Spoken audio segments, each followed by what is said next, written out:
Muito bem, meus irmãos, nós vamos então dar início à nossa escola bíblica dominical e hoje vamos estudar Amós capítulo 3.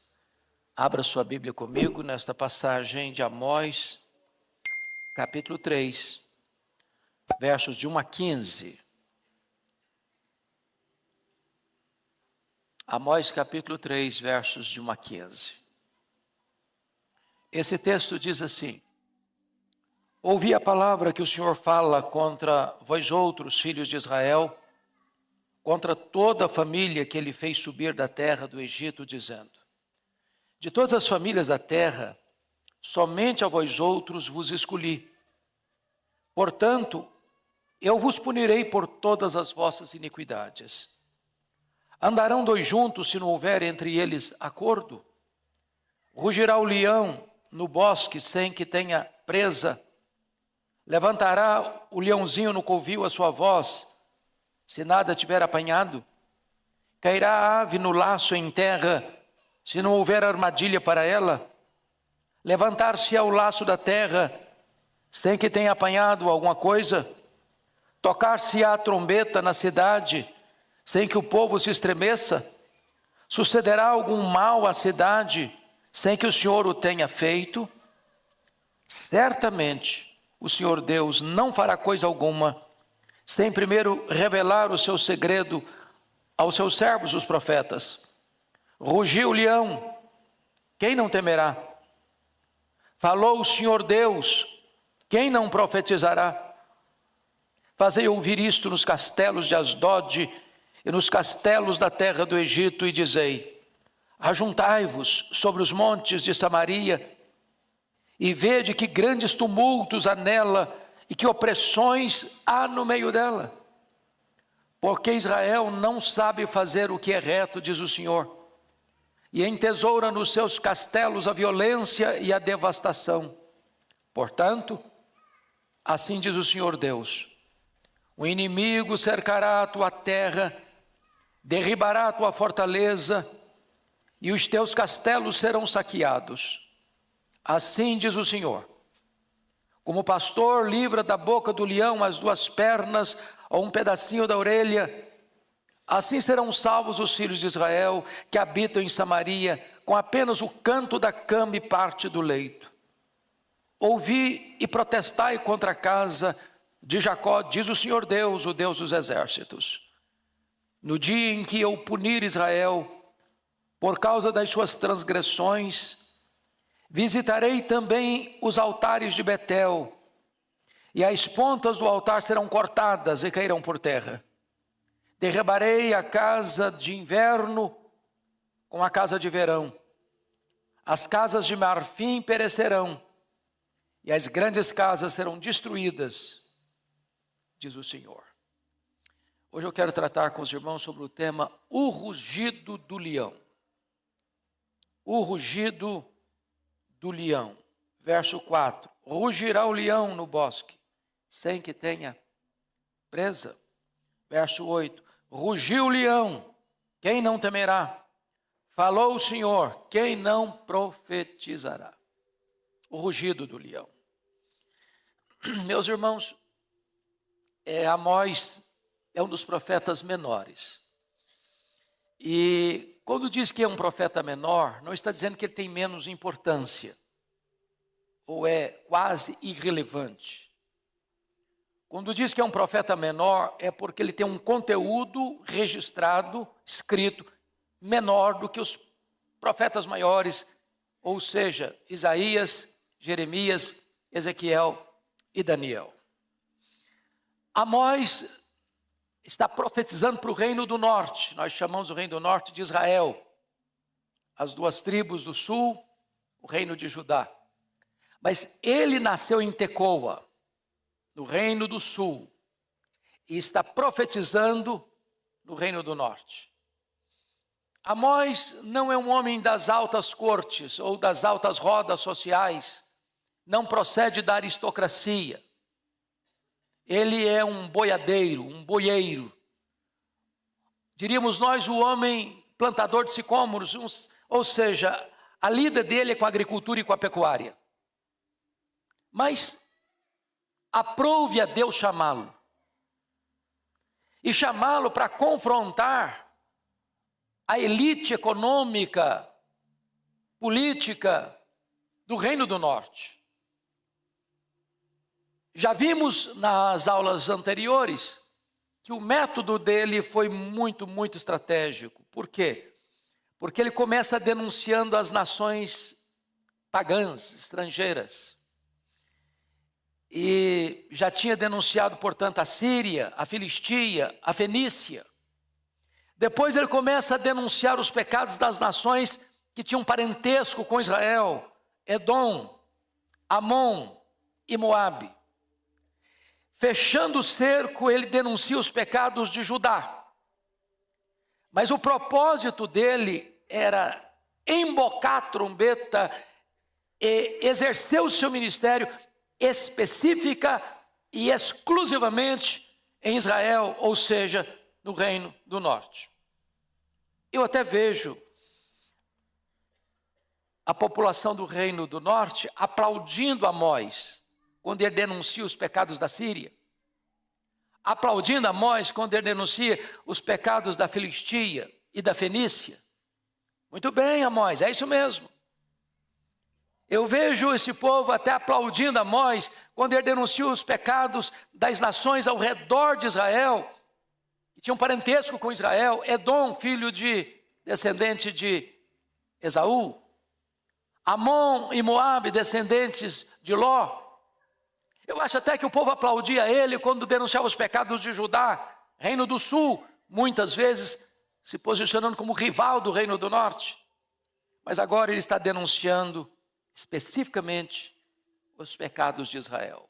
E esse texto vai trazer para nós algumas lições importantes que passo a descrever. Primeiro, privilégios implicam em responsabilidades. Então vamos olhar, por gentileza, esse texto. Amós capítulo 3. Primeiro, tem aqui uma escolha graciosa e soberana. Versículo 2. Você lê o versículo 2 comigo, por favor? De todas as famílias da terra, somente a vós outros vos escolhi. Portanto, eu vos punirei por todas as vossas iniquidades. Veja você que Deus põe o coração dele nesse povo, desde Abraão, quando chama Abraão. E Abraão vai ser o pai de uma grande nação. Deus chama Jacó, neto de Abraão, para através dele formar as 12 tribos. Deus escolheu esse povo não porque, conforme Moisés diz em Deuteronômio 7, 6 a 8, por ser o maior povo, ou o melhor povo. A eleição, a escolha divina não tem a ver com mérito. Foi assim com você e comigo. Deus não nos escolheu porque éramos melhores. Deus não nos amou porque viu em nós algo digno de ser amado. A escolha divina é soberana e é incondicional. Foi Ele quem nos escolheu antes da fundação do mundo, antes dos tempos eternos. Nos escolheu em Cristo. Nos escolheu para vivermos uma vida santa e irrepreensível. Não nos escolheu porque previu que íamos crer, cremos porque Ele nos escolheu. Não nos escolheu porque previu que nós seríamos santos, Ele nos escolheu para sermos santos. Ele não nos escolheu porque viu em nós boas obras, nos escolheu para as boas obras. E foi assim também com Israel. De todas as famílias da terra, somente a vós outros os escolhi. Isso é privilégio, privilégio. Segundo, esse chamado não é só gracioso e merecido, é um chamado eficaz. Olha comigo o verso 1. Ouvi a palavra que o Senhor fala contra vós outros de Israel, contra toda a família que Ele fez subir da terra do Egito. Eles eram escravos, eles estavam vivendo uma vida de opressão no Egito, e quem os tirou de lá? Não foram eles que saíram por conta própria, não saíram porque tinham uma estratégia para ludibriar o Egito, que era um império opressor. Eles foram tirados de lá com mão forte e poderosa. E diz o texto que contra toda a família que ele fez subir da terra do Egito, ou seja, Deus não apenas nos escolheu, ele soberanamente nos libertou, nos salvou, nos tirou da escravidão, do pecado, do diabo e do mundo.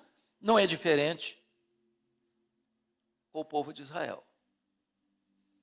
Isso é maravilhoso, porque se você e eu estamos aqui, é porque Deus nos escolheu antes da fundação do mundo e porque Deus nos chamou com santa vocação.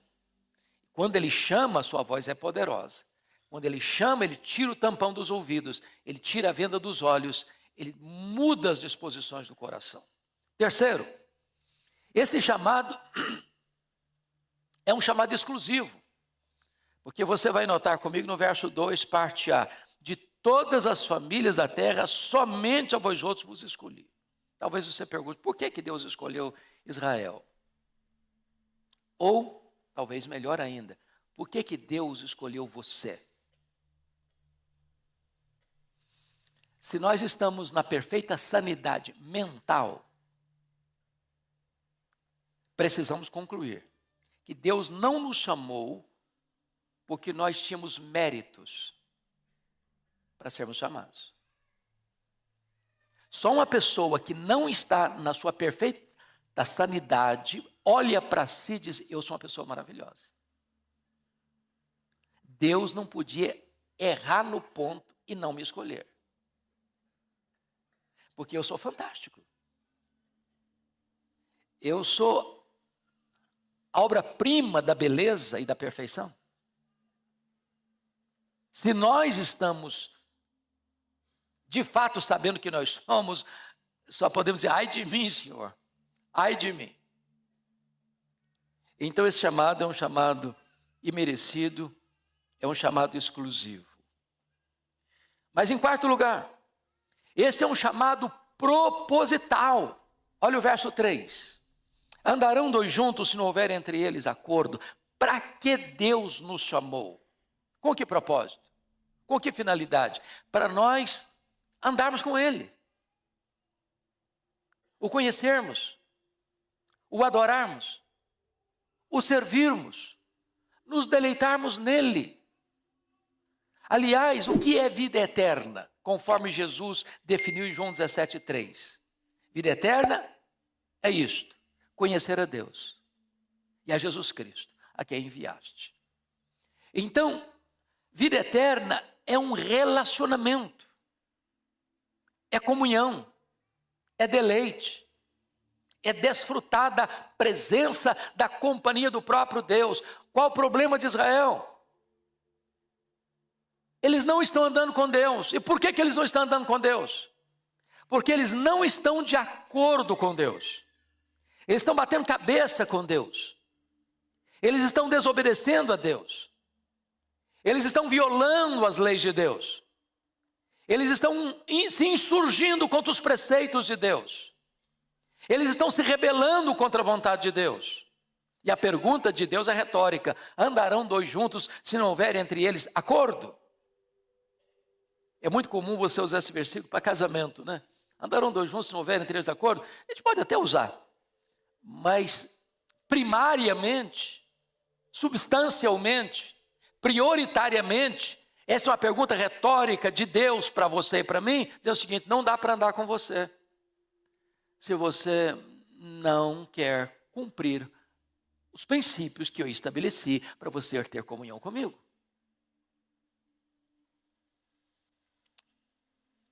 Preste atenção nisso. Não tem nada mais grave para você e para mim, do que Deus de falar assim para você e para mim, eu não ando mais com você. Não dá. Você se lembra quando o povo pecou lá no deserto? E Deus chegou para Moisés e disse, olha Moisés, eu vou cumprir minha palavra.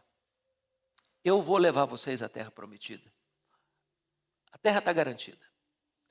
Tem mais. Eu vou dar vitórias contra os inimigos. Vocês não vão ser derrotados. E tem mais. Um anjo vai com vocês. Mas eu não irei. Ora, a terra prometida é maravilhosa. Ora, vencer os inimigos é algo extraordinário. Ora, a presença de um anjo é algo sobrenatural. Mas qual foi a resposta de Moisés para o Senhor?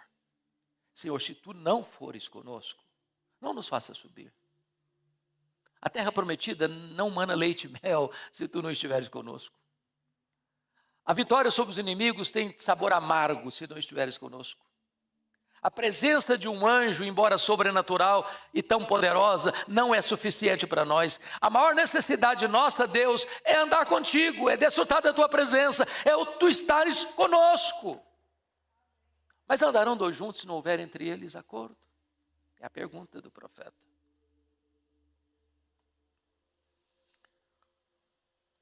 Israel estava vivendo em pecado. E esse pecado estava instalado, conforme olhamos na aula passada, nas cortes, no palácio, na religião idólatra. E assim Deus está dizendo, eu não vou mais andar com vocês, porque não há acordo entre nós. É uma pergunta retórica. Mas notem comigo que esse chamado implica em responsabilidade.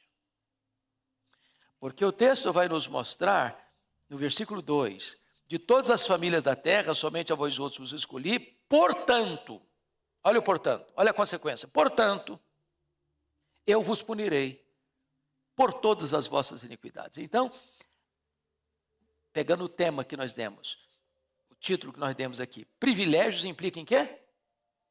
Em responsabilidade. Quanto maior é o privilégio, maior a responsabilidade. De todas as famílias da terra, escolhi só vocês. Então vocês têm uma responsabilidade muito maior que as outras famílias da terra. Disse na aula passada que os pecados do povo de Deus são mais graves, são mais hipócritas e são mais danosos do que os pecados dos outros. Por quê? Mais graves porque o povo de Deus peca contra o maior conhecimento.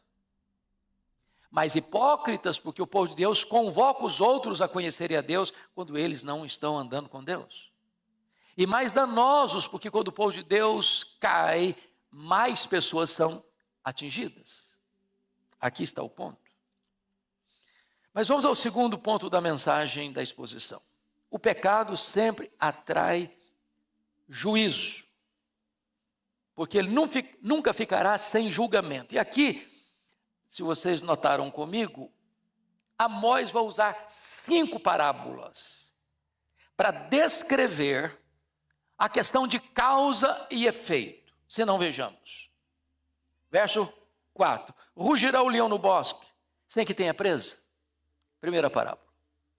Se você gosta e já assistiu filmes de animais selvagens, o leão não ruge quando ele está para pegar a presa. Ele vai devagarzinho, ele vai quietinho, para estar numa situação de estratégia. E aí ele salta sobre a presa e ruge. Ou ele ruge para espantar a presa, para sair da sua toca, e você já percebeu isso, quando tem uma manada, por exemplo, ele ruge para que se espalhem, e aquela que sai sozinha, ele vai atrás. Tem mais força, às vezes tem mais velocidade, e captura a presa.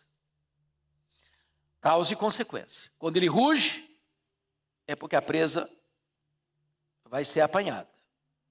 Segunda parábola. Levantará o leãozinho no covil a sua voz, se nada tiver apanhado?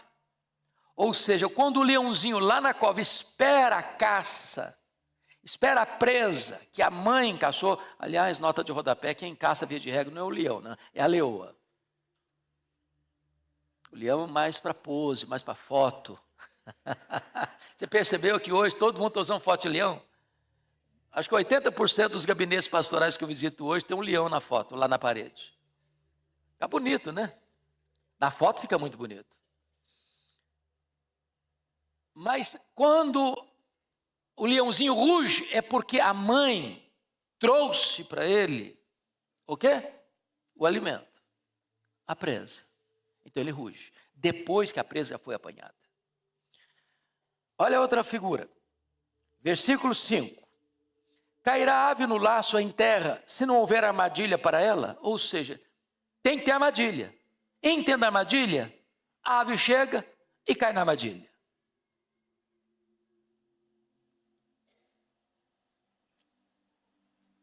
O que é armadilha?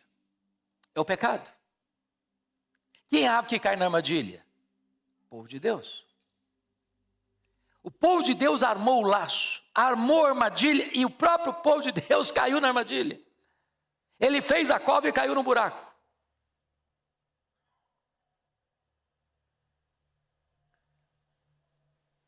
Outra causa e consequência. Levantar-se ao laço da terra sem que tenha apanhado alguma coisa, porque arma o laço. A presa chegou, o laço sobe, prende a presa, ela está capturada, está dominada. Causa e efeito.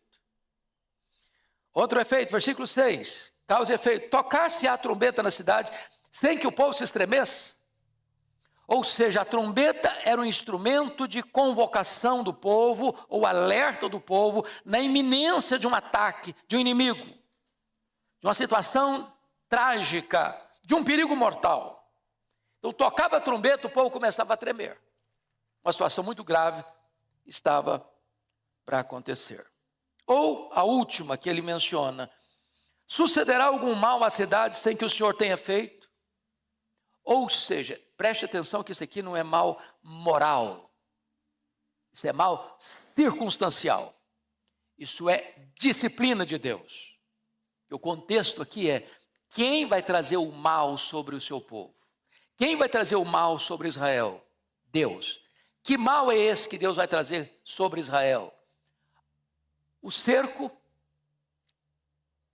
o ataque, o domínio do poderoso império assírio, que vai cercar Samaria durante 3 anos, que vai saquear Samaria, que vai entrar nos palácios, nas casas grandes de marfim, e vai saquear tudo, levar tudo embora, e fazer desse povo um povo escravo e cativo. Então preste atenção aqui nas lições. Primeiro, a sentença de Deus estava lavrada contra o seu próprio povo rebelde. Rugirá o leão sem que tenha presa. A sentença está lavrada. O leão rugiu.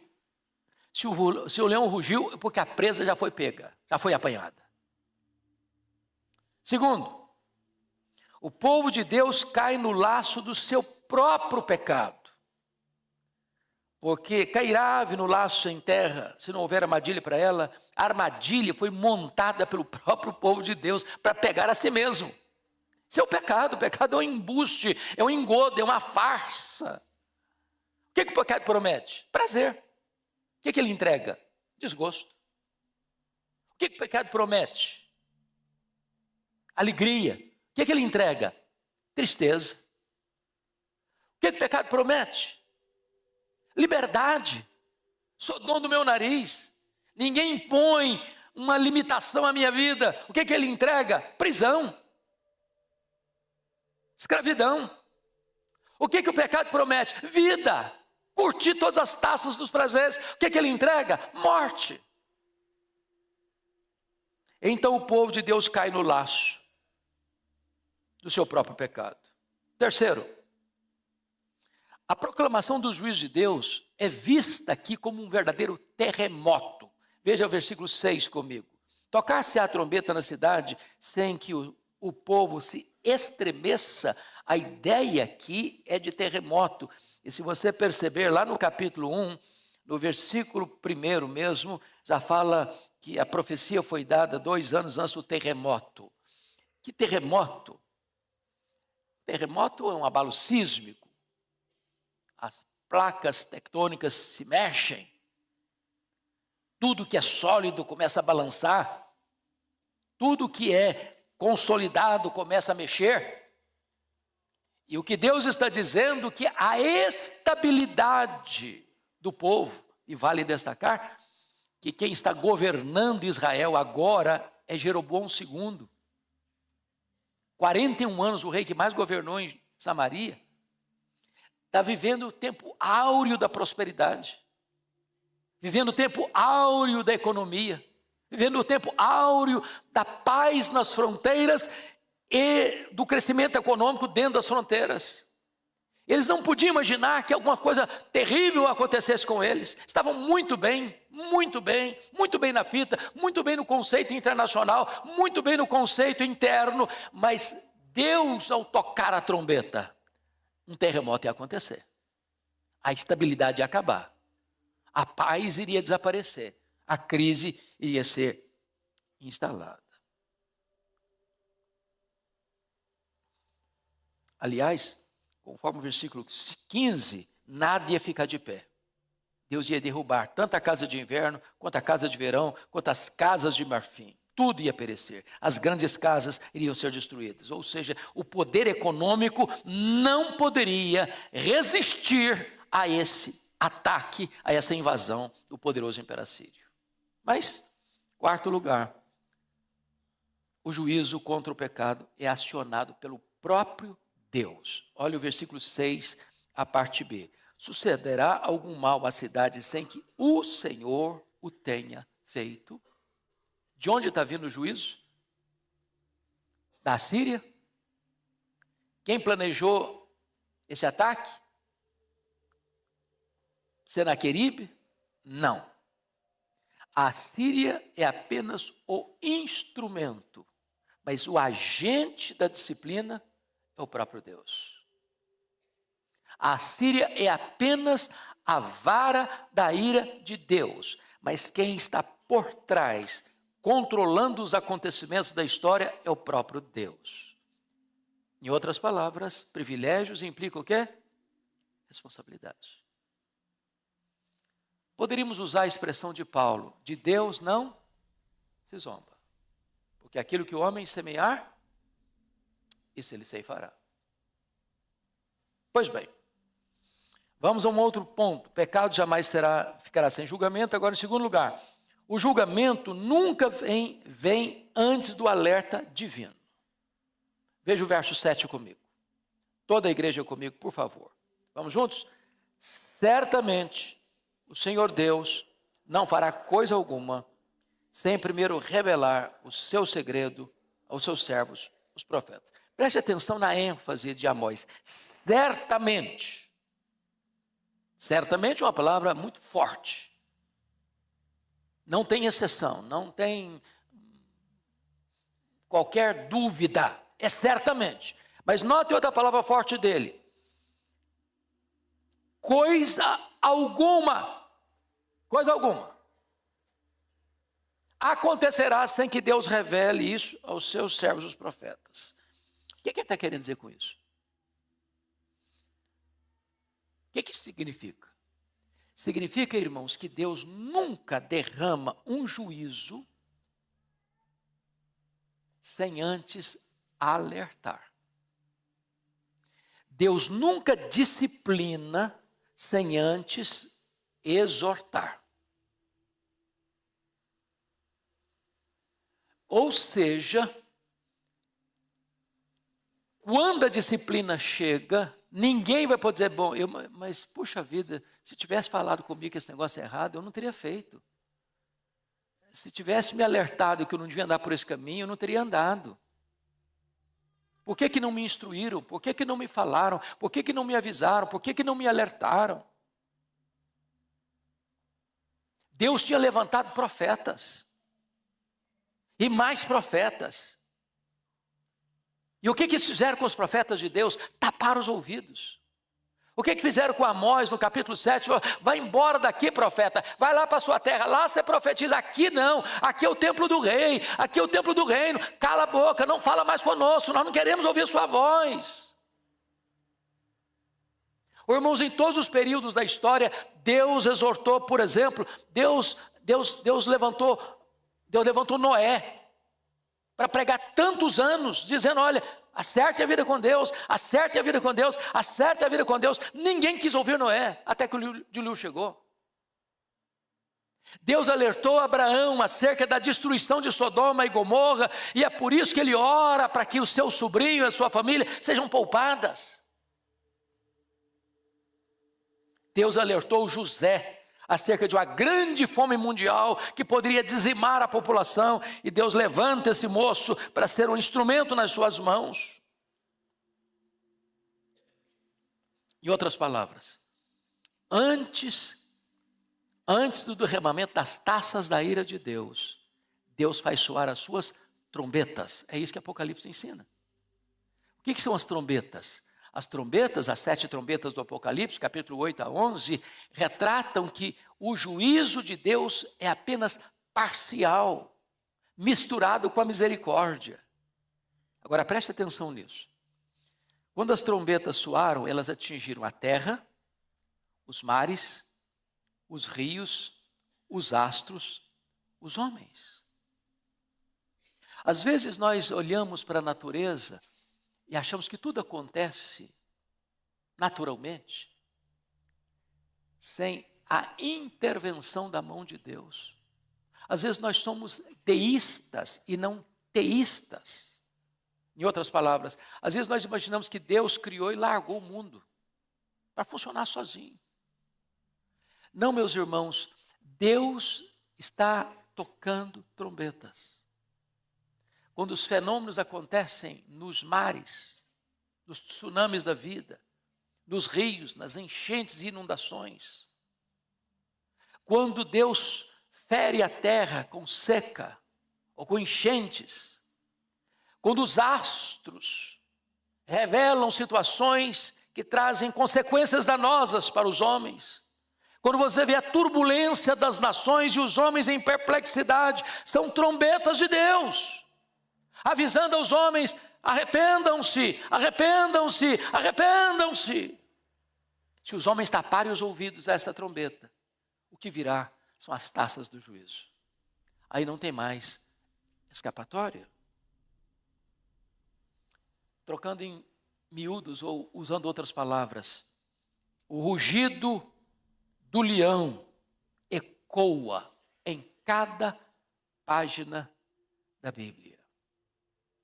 Alertas de Deus. Mas em terceiro lugar, o pecado nunca fica escondido.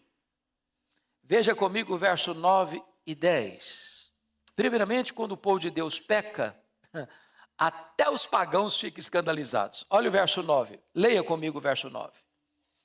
Fazei ouvir isto nos castelos de Asdod, nos castelos da terra do Egito, e dizei: ajuntai-vos sobre os montes de Samaria, e vede que grandes tumultos há nela, e que opressões há no meio dela. Preste atenção aqui. Quando se trata de denunciar o pecado do povo de Deus, pastor André, é muito curioso, porque a figura de tribunal é estabelecida.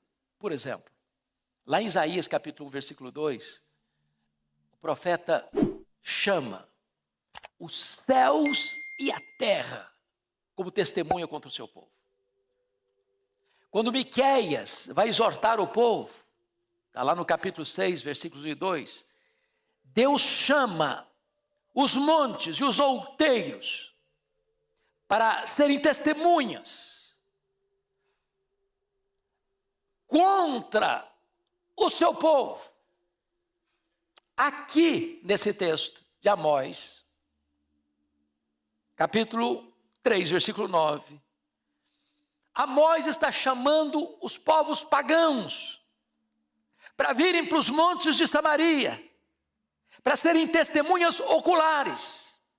Ou seja, Deus está chamando aqui os filisteus de Asdod e o povo do Egito para serem testemunhas nos montes de Samaria. E testemunhas de quê?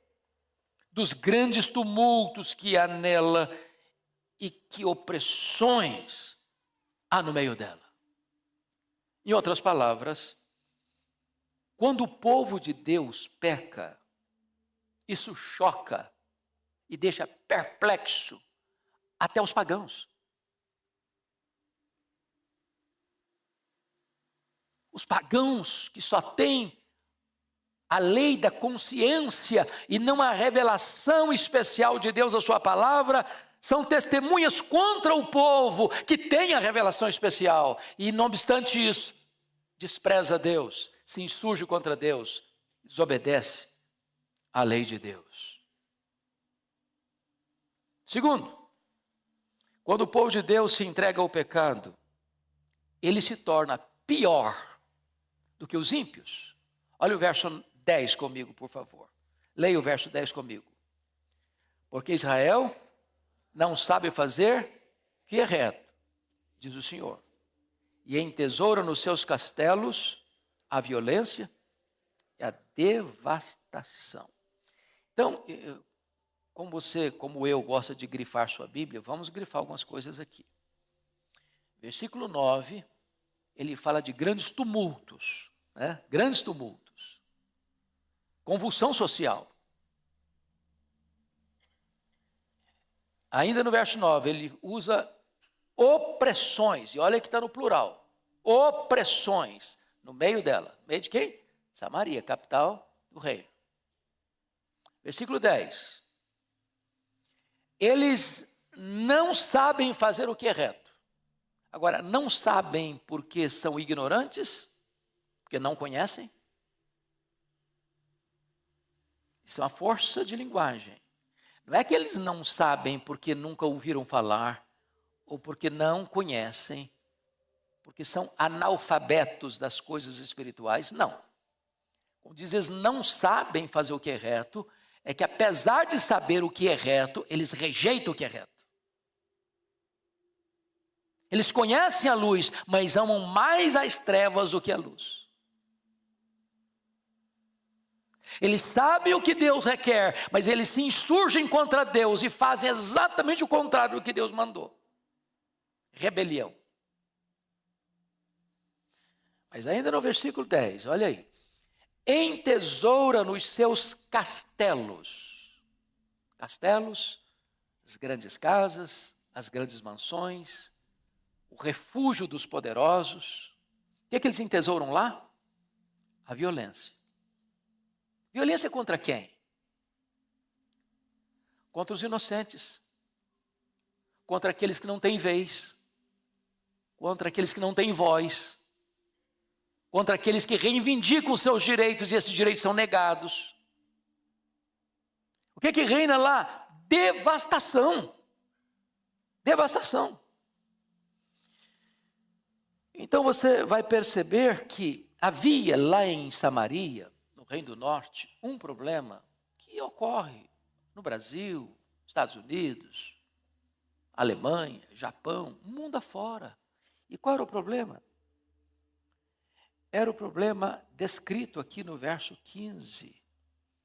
É que os poderosos ficavam cada vez mais fortes e os pobres cada vez mais desassistidos.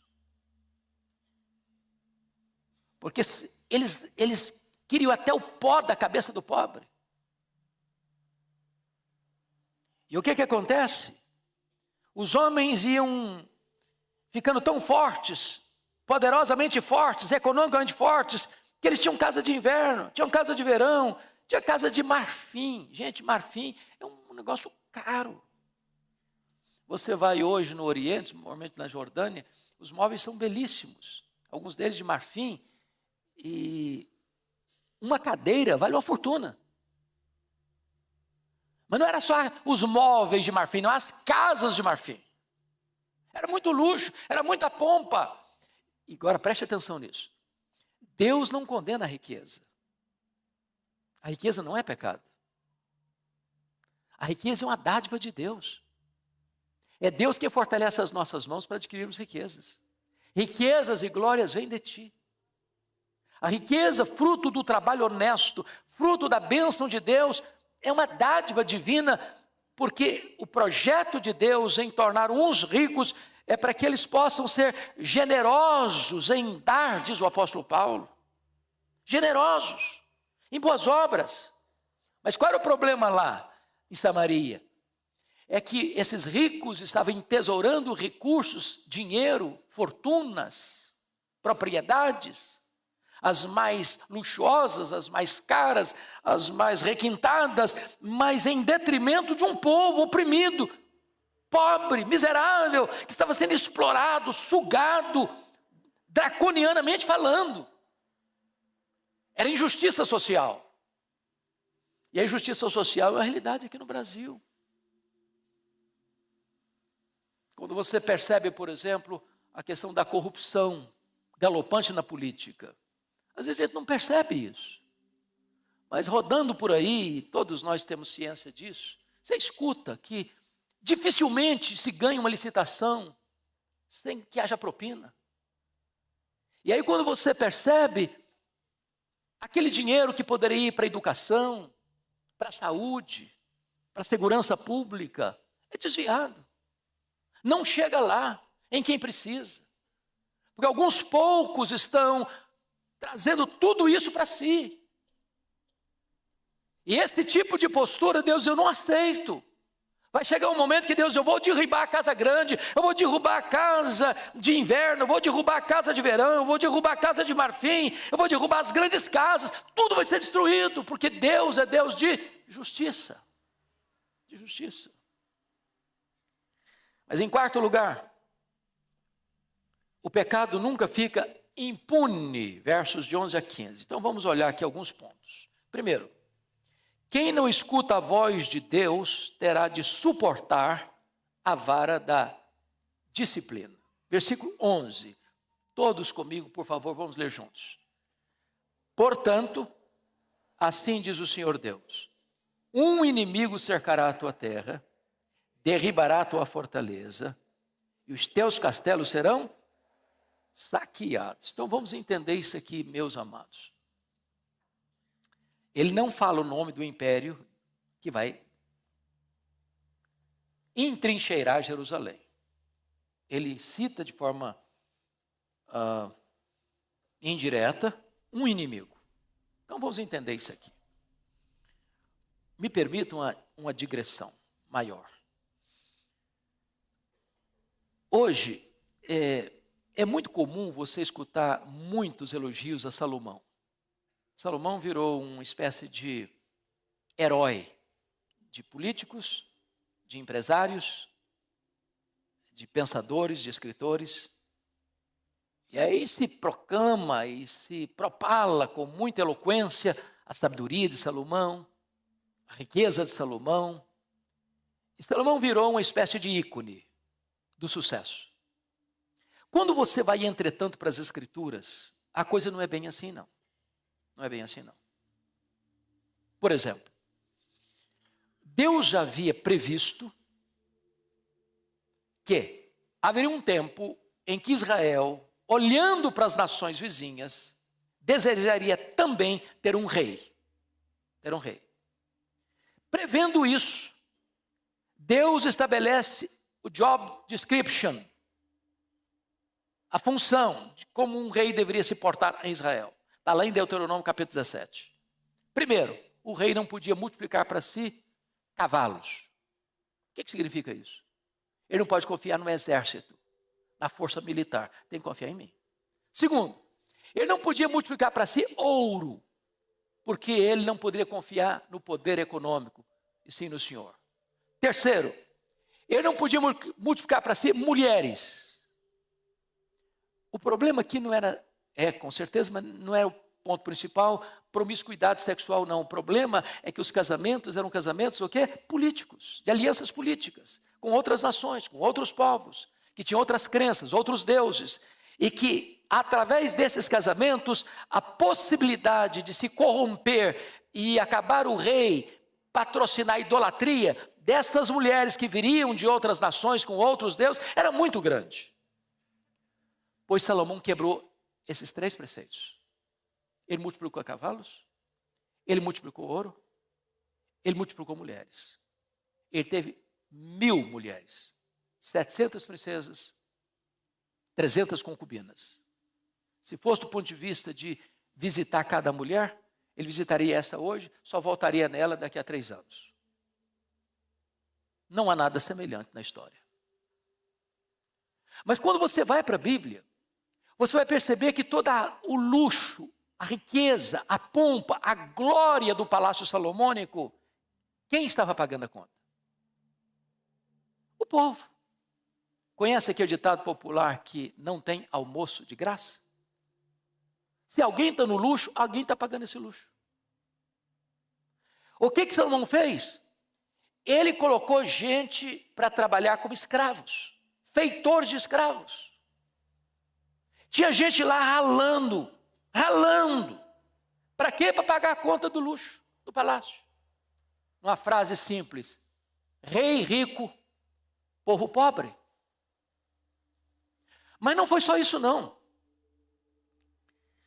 Chegou um momento em que Salomão começa a transigir com princípios e valores, a ponto de construir capelas para os deuses das mulheres, muitas que tinha no palácio.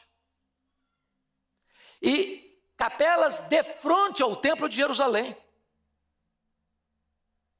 Mas não foi isso só não.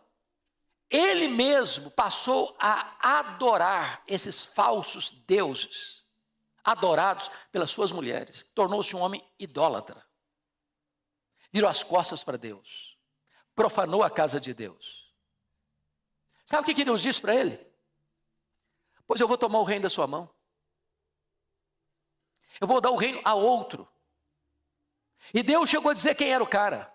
É o Jeroboão. Quem era o Jeroboão? Um feitor de escravo de Salomão. O cara tomava conta dos escravos que trabalhavam trabalhos forçados.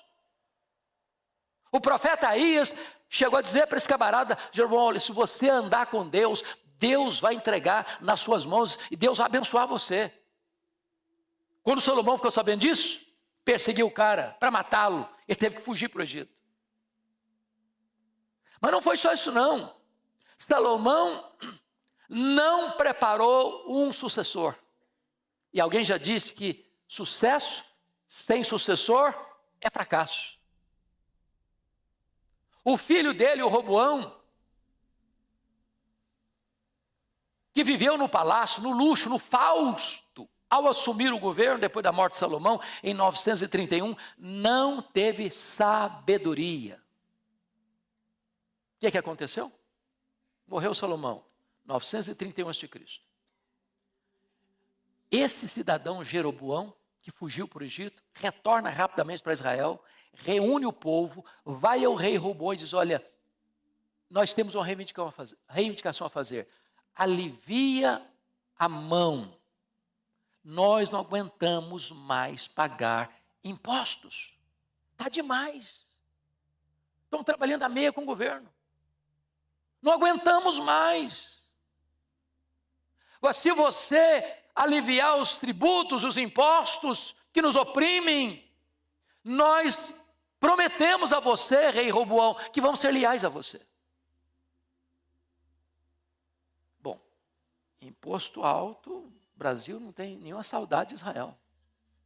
Na verdade, nós estamos com o mesmo problema hoje. Cada dia mais. Hoje o camarada para abrir uma empresa é uma loucura. E às vezes quando os impostos são pesados demais, isso pode fazer o quê? Levar muita gente a ludibriar o fisco. Arranjar um outro jeitinho. Pois bem, o rei Roboão não quis ouvir.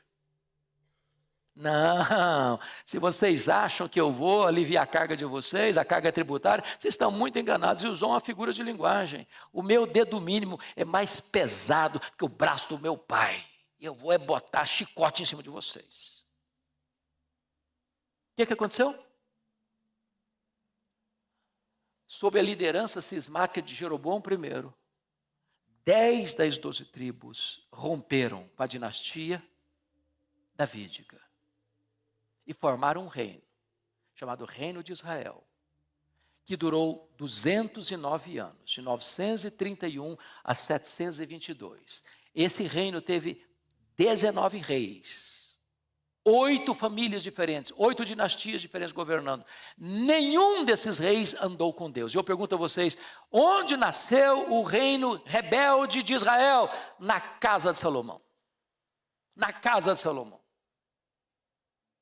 A tragédia de Israel nasceu dentro da casa de Salomão.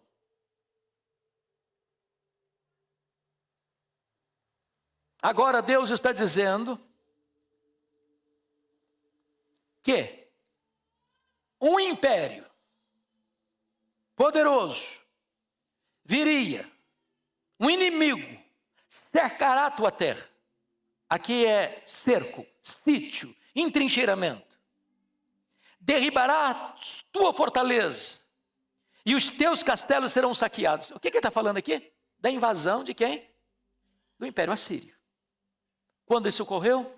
722 a.C. Samaria foi sitiada, cercada. Quanto tempo? 3 anos. O que aconteceu lá dentro? As pessoas sofreram tanto que comiam carne humana para sobreviver. E a cidade então foi tomada, destruída, saqueada. E o povo foi levado cativo. A Bíblia diz em Provérbios 29:1 que quando o cidadão é exortado muitas vezes, não se dá conta, ele é quebrado repentinamente, sem que haja cura. Não tem mais resposta, não tem mais solução. Isso está acontecendo aqui.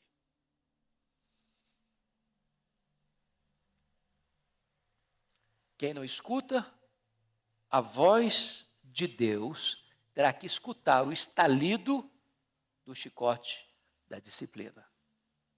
O que aconteceu mais?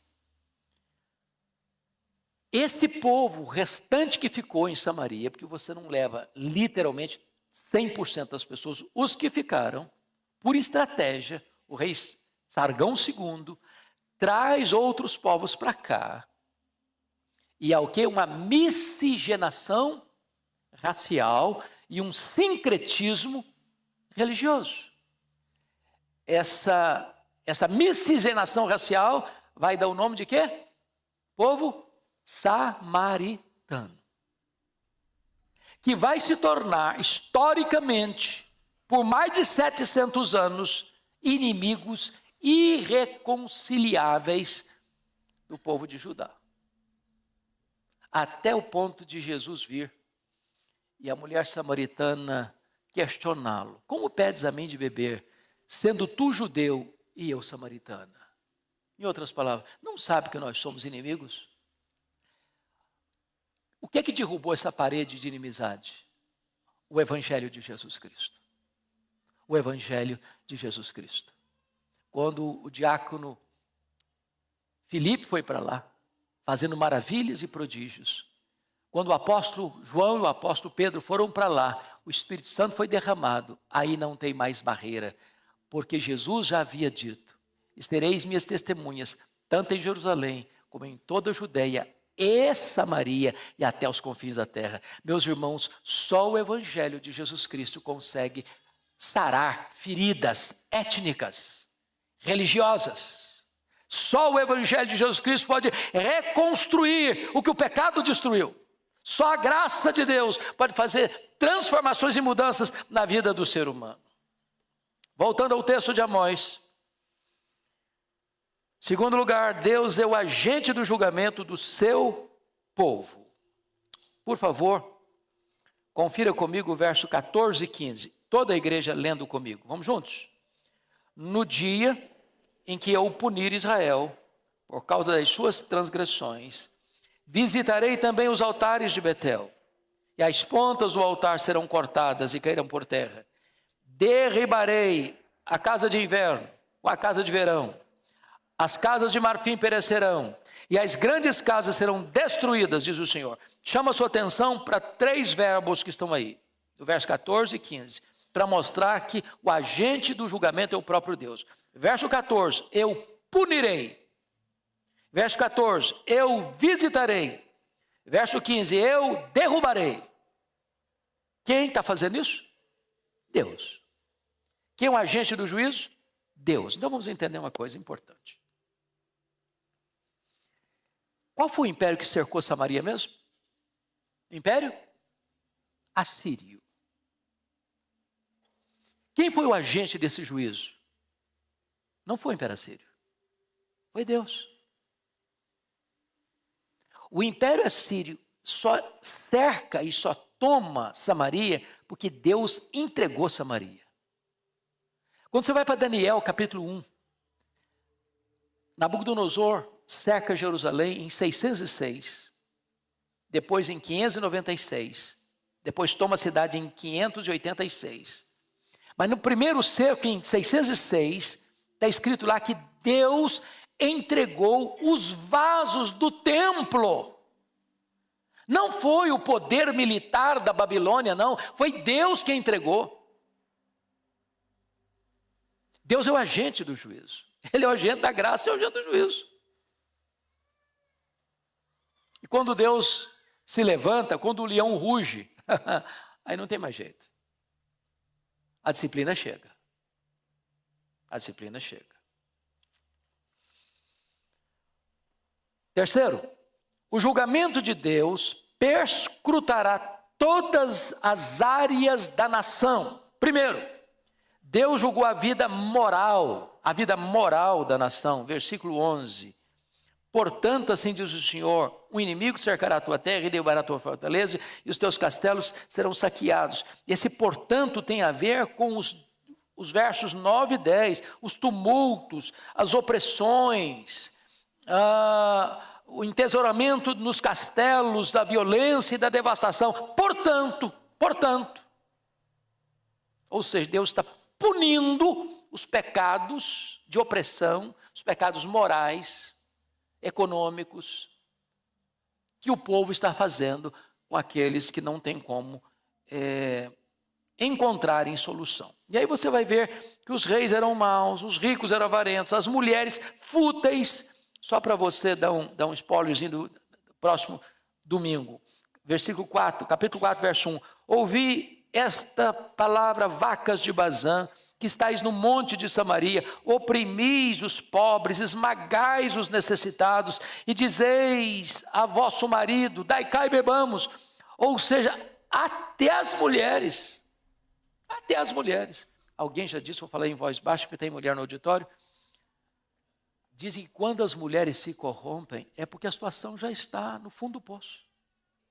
Elas são guardiãs de princípios. É verdade. Já perceberam isso? Ô, gente, quem segura a ponta, via de regra hoje, em muitas famílias, é a mulher. O cara sai de casa, deixa a mulher com 4 filhos pequenos, e não paga um centavo de pensão e desaparece, e a mulher heroína, segura as pontas.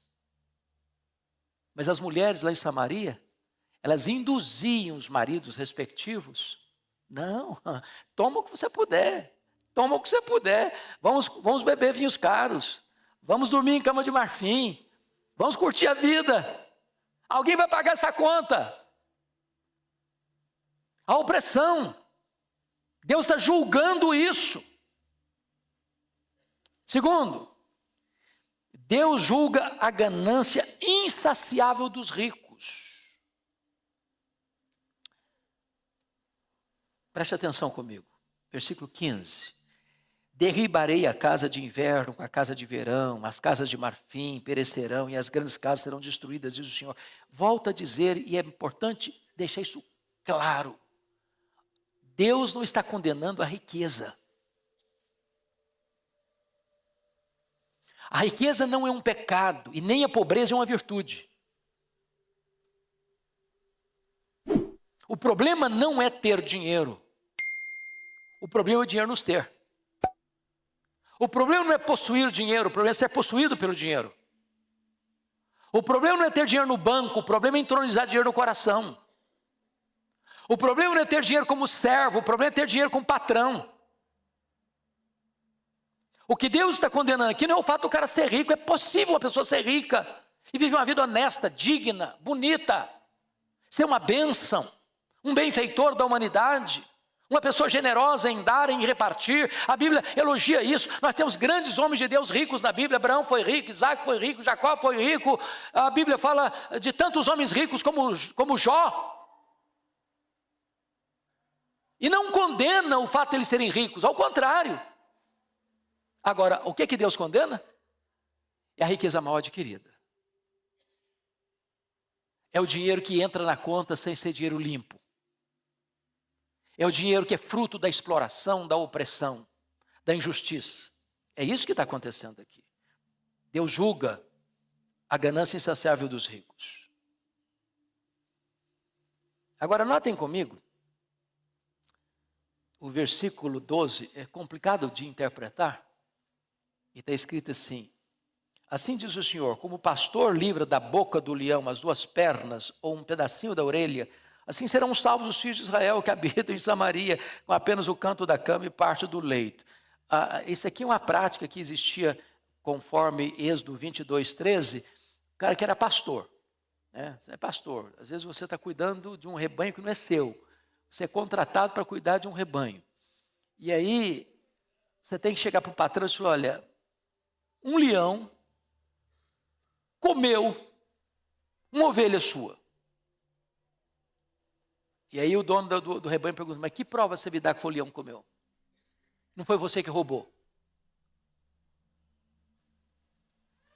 Então o camarada tinha que pegar o que sobrou da carcaça e levar para o dono do rebanho.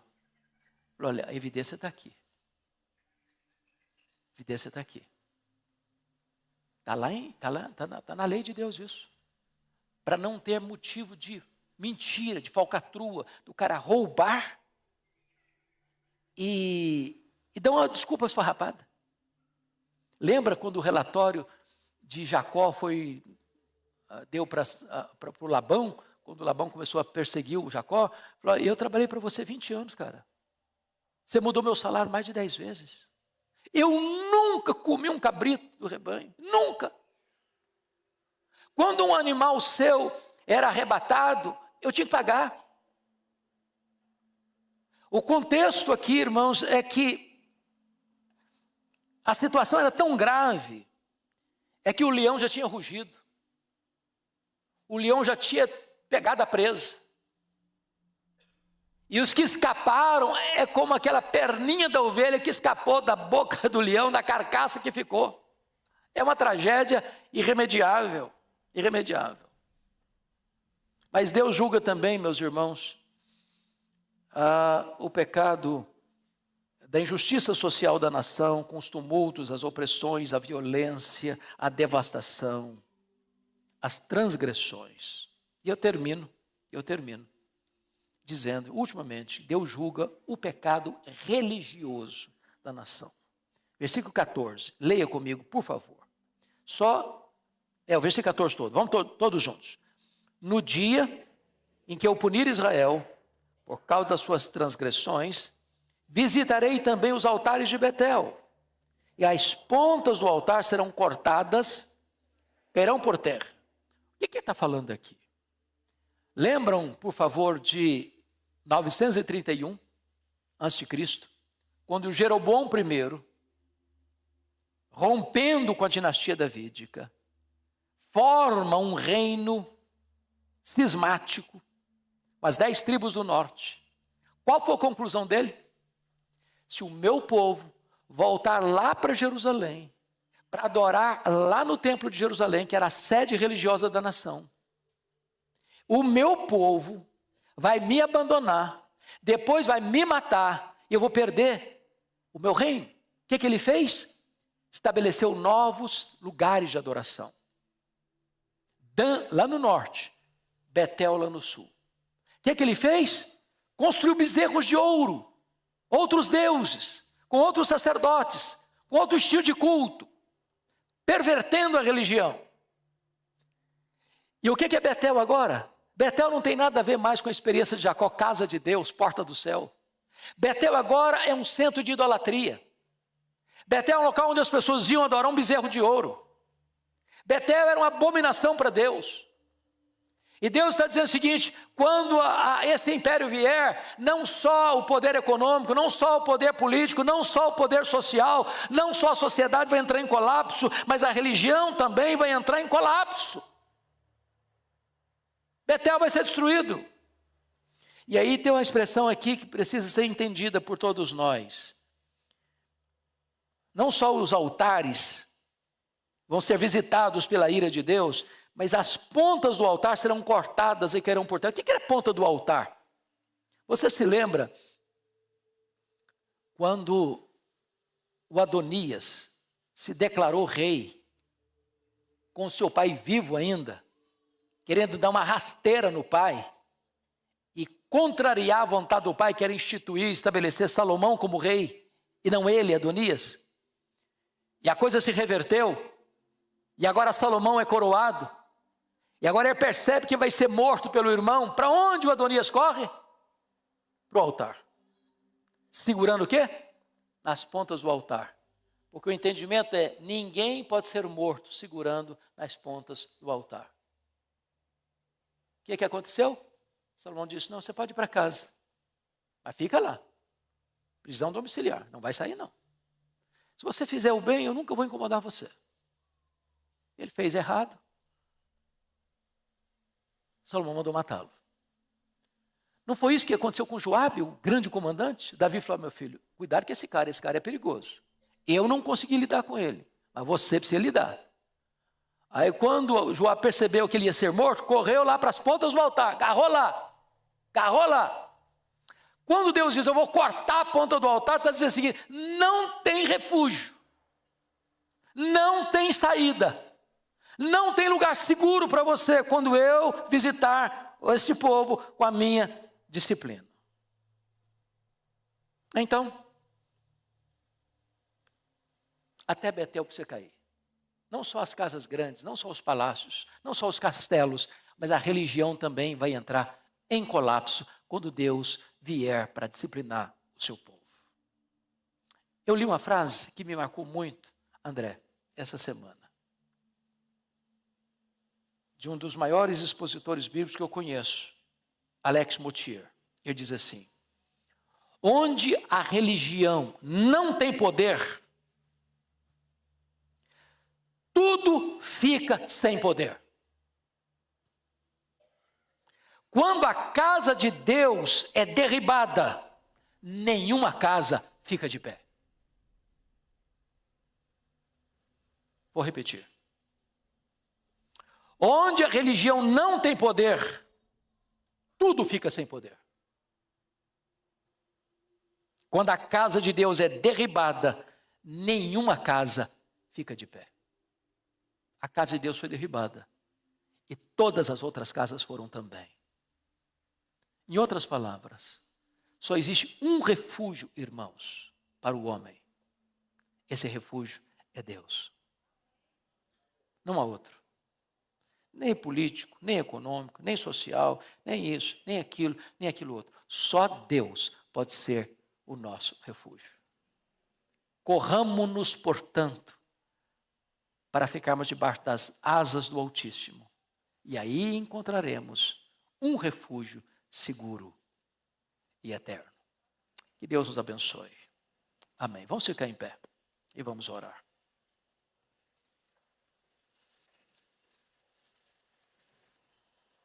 Senhor, nossa gratidão pela Tua palavra.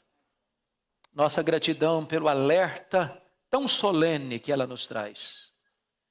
Tem misericórdia de nós. Compadece-te de nós.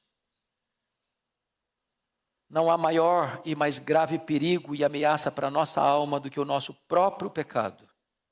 Ajuda-nos, Deus, a sermos quebrantados, humilhados, diante do poder desta palavra, para que nos arrependamos e nos voltemos para Ti de todo o nosso coração.